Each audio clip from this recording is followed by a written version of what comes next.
Es muy grato estar de nuevo con ustedes en Entérate de Caracol Internacional, con varios temas que están, como dicen, de actualidad en Colombia por la posibilidad de la paz en los acuerdos que se están discutiendo en La Habana, Cuba. Por estatutos, las FARC decían que ellos podían reclutar niños de 15 años en adelante para enrolarlos en sus filas, como si fueran autoridad, como si fueran un ejército regular, como si pudieran legalmente hacerlo.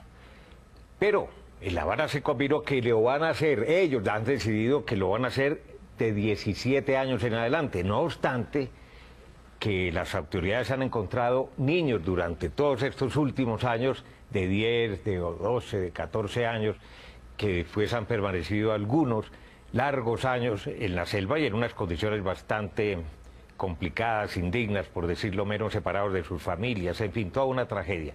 Ese es un tema que vamos a abordar, porque también vamos a hablar de la justicia transicional, después de un documento conocido este fin de semana, en donde el expresidente César Gaviria formula una serie de reflexiones para que precisamente esa justicia transicional se aplique no solamente entre combatientes en este conflicto de más de 5 décadas en Colombia, sino también que cobije a muchos civiles, empresarios, industriales, ganaderos, comerciantes, en fin, que desde distintos sectores y por distintas razones, pues colaboraron con fuerzas al margen de la ley. Dos invitados: Antonio Navarro Wolf, quien fuera militante del M-19, quien fue copresidente de la Asamblea Nacional Constituyente del año 91, quien fuera ministro de Salud, gobernador de su departamento Nariño, alcalde de su ciudad y hoy es senador de la República,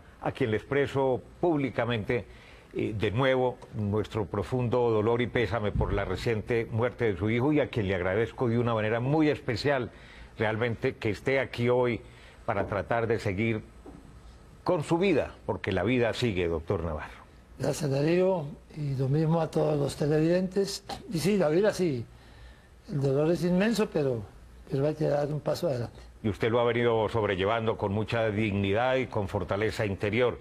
Y también el general Néstor Ramírez, 42 años de servicio activo al servicio del Ejército de Colombia. Llegó a ser segundo comandante del Ejército y al mismo tiempo ocupó el cargo de general de brigada, comandante de brigada en muchas regiones del país y también en Bogotá. Fue agregado militar en Washington, etcétera, etcétera. Una larga vida y va a ser presidente de los generales y almirantes en retiro a partir del próximo 9 de marzo. General, muchas gracias. Muchas gracias a usted, Darío. Bueno, para usted el reclutamiento de los niños, 7.722 entre 1985 y el año 2014, son estadísticas oficiales, pues ese pasito que han dado las FARC de decir de aquí en adelante voy a reclutar únicamente a los que han cumplido ya 17 años, ¿es un avance o es realmente una monstruosidad? A ver, Darío, si usted me dispensa, yo quisiera establecer un marco conceptual, es más, tal vez definir, hacer algunas definiciones para poder enfrentar el problema. Primero, ¿qué es paz? Pax, en latín, es acuerdo, pacto, es decir, fin del conflicto. Es decir, en otros términos, La Habana.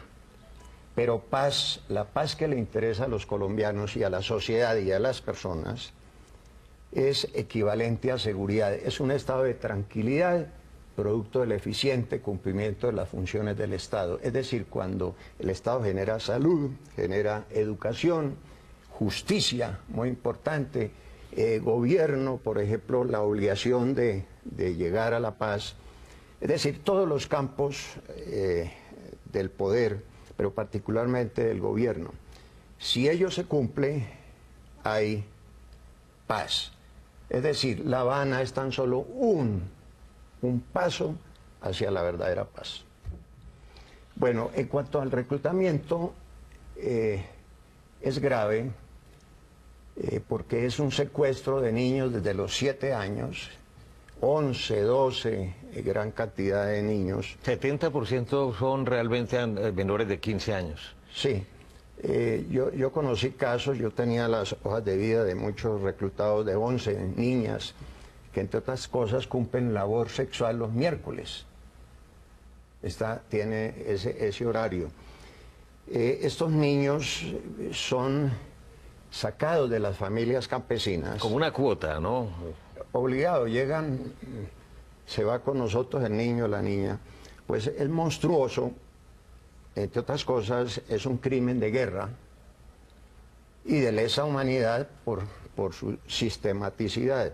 Ha habido Y va a ser condenas de uno la Corte Penal Internacional General en ese sentido, condenando a algunos genocidas en ese sentido. Y ese va a ser un escollo en el proceso de paz, un escollo que hay que vencer.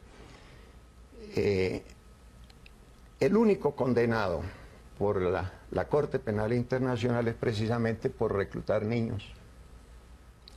Me parece monstruoso también que se recluten niños después de los 18 años. Tampoco es un límite aceptable. Porque para usted realmente no es un reclutamiento, sino un secuestro. Bueno, aquí, Darío, entramos en una complejidad. Para mí, todo lo que, para mí no, para el derecho internacional, toda retención, que es la acción, termina en toma de rehenes, porque el secuestro en tiempo de conflicto o de guerra se llama rehén. Pero hay una diferencia con el secuestro, que no prescribe y que es delito de guerra y delito de lesa humanidad. ¿Su punto de vista, doctor Navarro?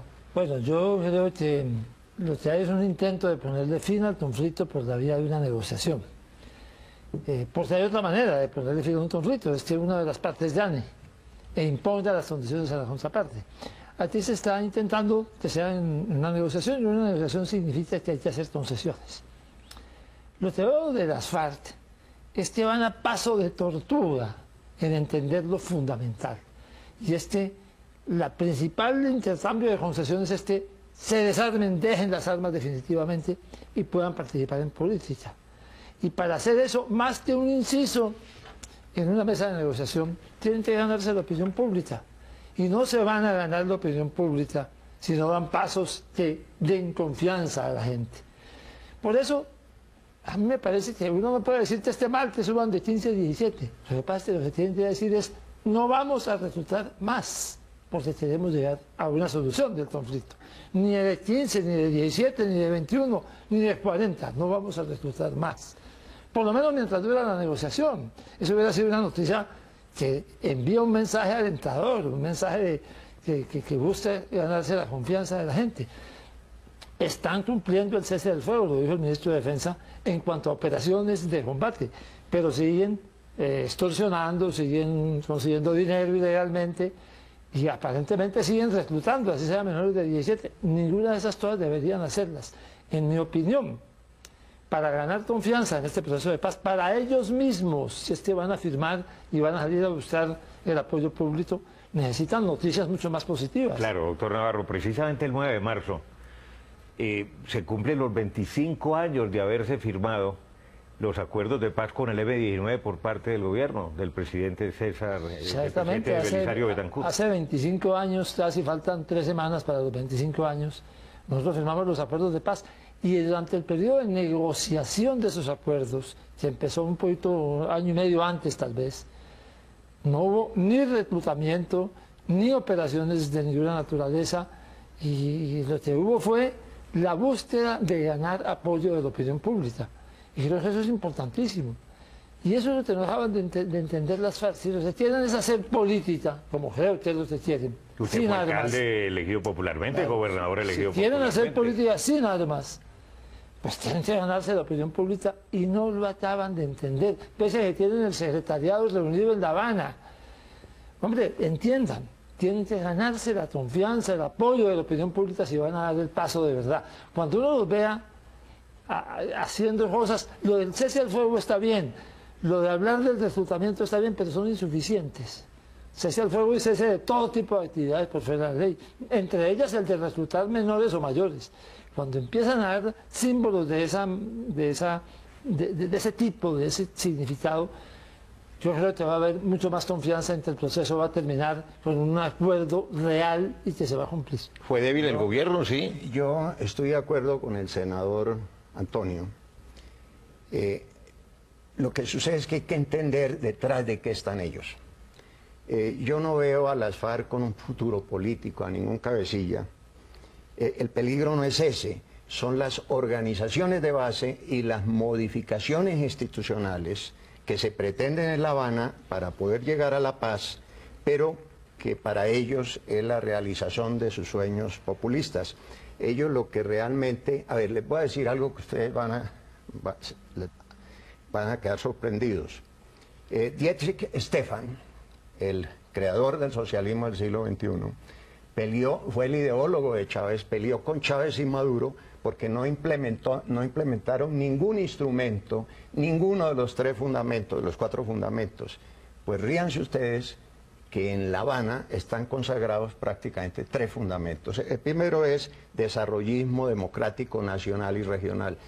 Por ejemplo, las zonas de reserva campesinas donde hay coca, donde están sus áreas bases, coltan, oro, etc. El segundo es democracia participativa y protagónica. Por eso el desfile de víctimas, ya inclusive se proponen violencia intrafamiliar, llevarla a Cuba. Y el tercero es construcción de organizaciones de base, Marcha Patriótica, otras organizaciones para la paz. Es decir, ellos en el fondo están buscando herramientas, oportunidades y recursos para llevar a cabo la insurrección a largo plazo. Entonces, cuando es un proyecto, que además otra cosa que los debe sorprender a ustedes, es que los puntos de La Habana no son de las FARC, son los puntos del Ejército de Liberación Nacional 2003, acabar la guerra para construir la paz. Allí está cese bilateral del fuego, no entrega de armas, etc. Y por eso quizás van a coincidir. Bueno, en el fondo, ellos buscan empoderar las masas al tiempo, para debilitar el poder central, al tiempo que fortalecen el poder regional y el poder local. Es un plan, y por eso es que la obligación del Estado es claro que ellos deben participar en política, eso está bien. Y que traten de imponer sus ideas por las vías democráticas. Por las vías democráticas, pero no unos proyectos de disolución de la institucionalidad y la destrucción de las dinámicas democráticas. Aquí tenemos que estar de acuerdo, sin estar en desacuerdo con el proceso de paz, pero hay que obligarlos a canalizarlos para que realmente participen en la vida democrática y nos enseñen a hacer bien lo que la clase dominante hace mal. Pero ese no es el propósito. Bueno, ya regresamos en Entérate de Caracol Internacional, esto está interesante.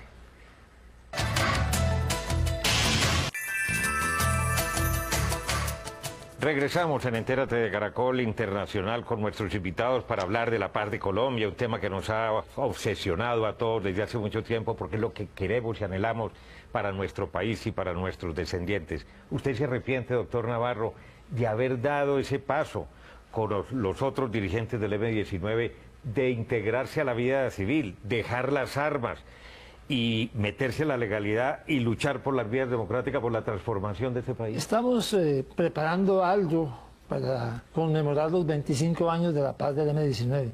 Y la primera idea, compartida con todos los que nos hemos reunido, es sí valió la pena. Sí valió la pena. Sí fue el paso correcto.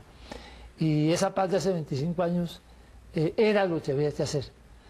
Y claro, yo creo que las FARC y el ELN saben ya que su alzamiento armado no va para ningún Pereira, que la victoria es imposible. Y van a tener, y espero que estén dando los pasos para hacer lo propio.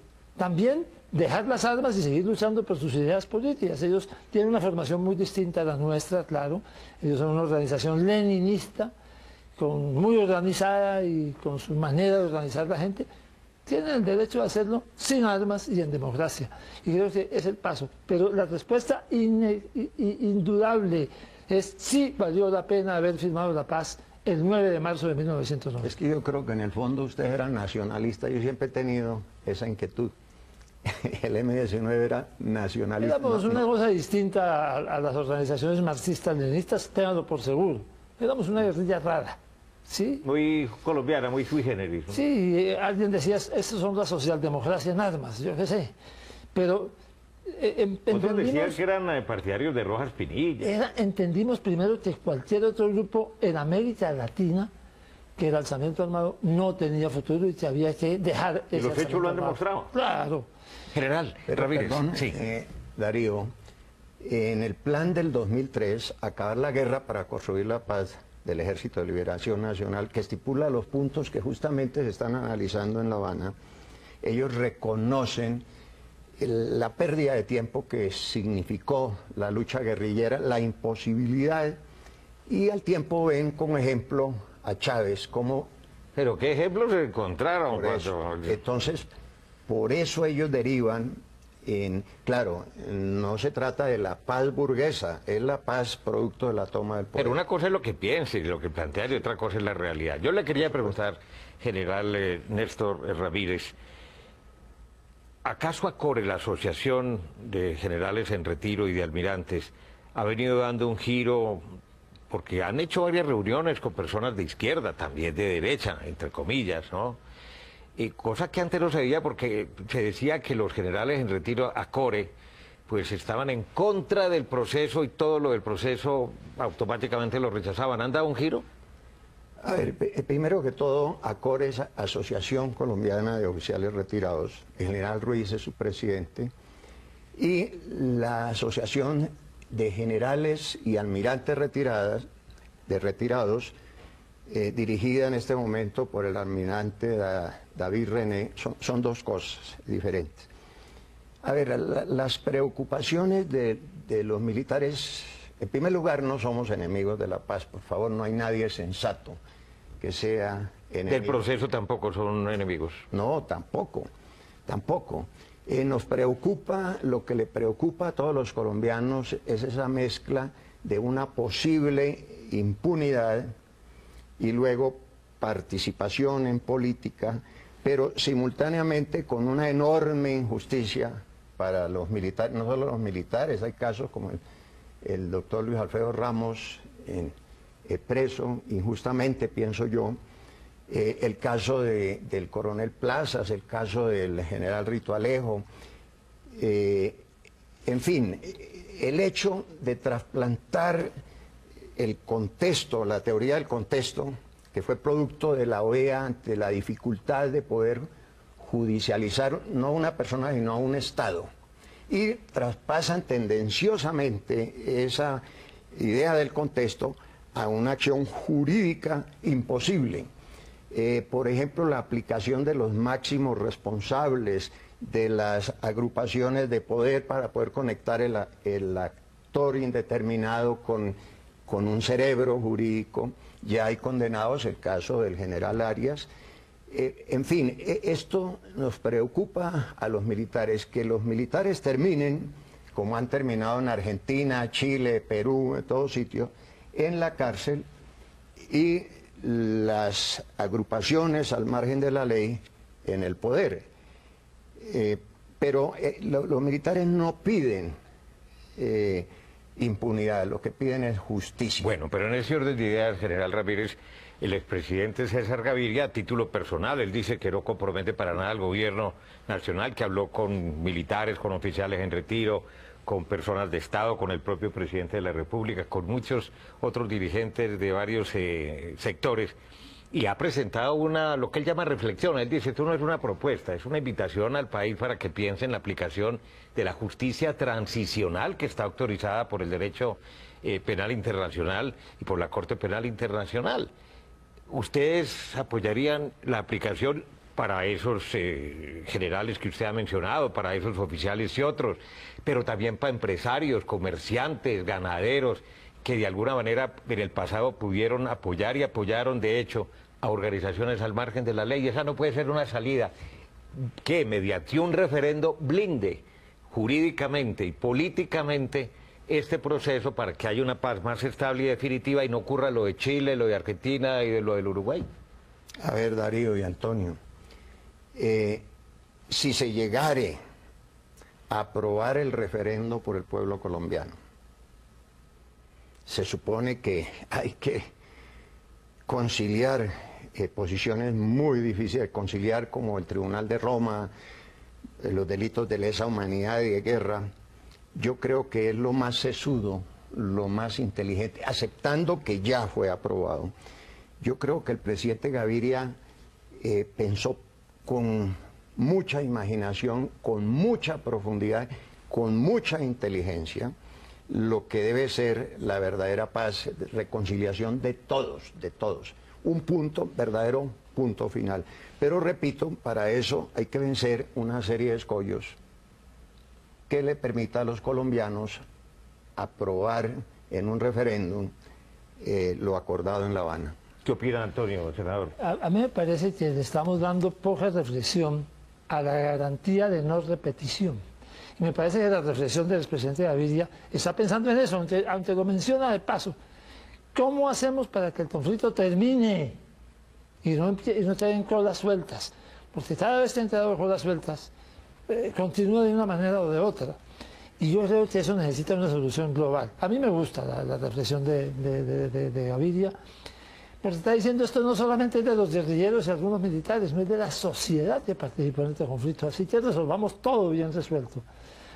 Yo sí he pensado muchas veces que lo fundamental es cómo damos garantía de no repetición, qué justicia necesitamos para eso, qué reparación necesitamos para eso, qué verdad necesitamos para eso, pero el objetivo es que no haya repetición, que lo tenemos podido lograr hasta ahora en el siglo XX y lo será el siglo XXI, que no se vuelva a repetir la violencia que hemos vivido, que pasemos la página definitivamente, y hay que pensarlo con esa lógica. Pero obviamente estoy de acuerdo con que eso no es, y lo he dicho mil veces y lo vuelvo a repetir, que unos quedemos libres y otros queden presos. Eso es inestable. Así no es la cosa. Ahora, aquí se ha dado un paso fundamental, es que si ya hay un reconocimiento de parte del expresidente César Gaviria, que conoce a fondo la problemática de este país y lo que ha pasado en sus últimos años, ya el decir es que aquí hubo empresarios, aquí hubo industriales, aquí hubo ganaderos, aquí hubo comerciantes, aquí hubo, perdón, muchísimos estamentos que estuvieron involucrados y que estaban pasando de agache. Eso ya es decir, es que este conflicto no es solamente entre guerrilleros y la institucionalidad representada por las fuerzas militares. Es un paso gordo. Es que yo creo que la primera persona, bueno, la segunda, porque el Procurador General también lo ha hecho, yo le he escuchado unos discursos muy sesudos, no oponiéndose a la paz, sino llamando a encontrar un punto de encuentro con imaginación. Pero la segunda persona, o llamemos la primera, también puede ser, el presidente Gaviria es el primero que dibuja un mapa que coloca todas las piezas del rompecabezas, como dice el senador Navarro, sin porciones, que primero negocia con las FARC, luego otro pasito con el ELN, y cuando se arma el rompecabezas se desarma en otra parte. Es la primera persona que encuentra un mapa general. Bueno, ¿y esto cómo se podría llegar a concretar si se abriera realmente el paso hacia allá, senador? Con la colaboración de todo el mundo. Aquí necesitamos es que la gente proponga, que participe en la discusión, con generosidad. Yo he dicho en los últimos 25 años, las paces de los 90, no ha habido repetición, no ha habido rearme, no apareció el M20 o el EPL2, no, eso se desmovilizó y hubo generosidad. En cambio, el tema con los paramilitares, donde hubo castigos muy severos, fíjese usted, los máximos responsables están presos en Estados Unidos, y sin embargo, ahí eso se manejó bastante mal todo, siendo fenómenos distintos, y mire todas las Bahrein formadas por antiguos combatientes paramilitares. Yo pienso que tenemos que mirar un poquito con más claridad e inteligencia nuestra historia reciente para aplicar lo que funcione y adaptarlo a las condiciones del fin definitivo del conflicto. La ley de Murphy dice, todo lo que pueda salir mal, saldrá mal. Estoy de acuerdo, por eso me parece formidable, pero haciendo la observación que primero el pueblo tiene que aprobar lo acordado. Y para poder aprobar lo acordado tiene que tener verdaderas manifestaciones de paz y no un proyecto para implantar por la vía insurreccional a largo plazo dentro de la democracia. Que no les va a salir, no va a haber apoyo público. Ellos querrán tener su idea de cómo es la sociedad que ellos quieren, que se ganen eso abiertamente. Con votos. Con votos. Pero no a bala. Y no se... Yo no le tengo ni 5 de miedo a eso. Yo veo gente con miedo. Que las FARC van a ganar las elecciones. Pues será por ahí en el año 2200. No, yo estoy de acuerdo que no la van a ganar. Por eso dije en un principio, me preocupan las organizaciones de base y las modificaciones. La sociedad evoluciona en general. Ya regresamos en Entérate de Caracol Internacional.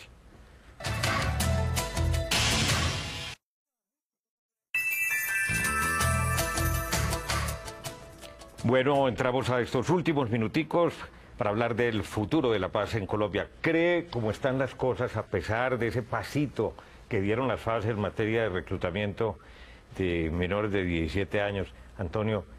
Que vamos bien, realmente podemos firmar un acuerdo con la gente de La Habana en lo que resta del año? Sí, creo que sí. Va muy lento, van entendiendo muy despacio lo que hay que hacer, pero bueno, han mantenido su palabra de cese del fuego. Dicen que han tenido 14 muertos en este lapso y ahí lo han mantenido. Yo tengo fe de que esto va a salir bien. ¿Y usted, general Ramírez?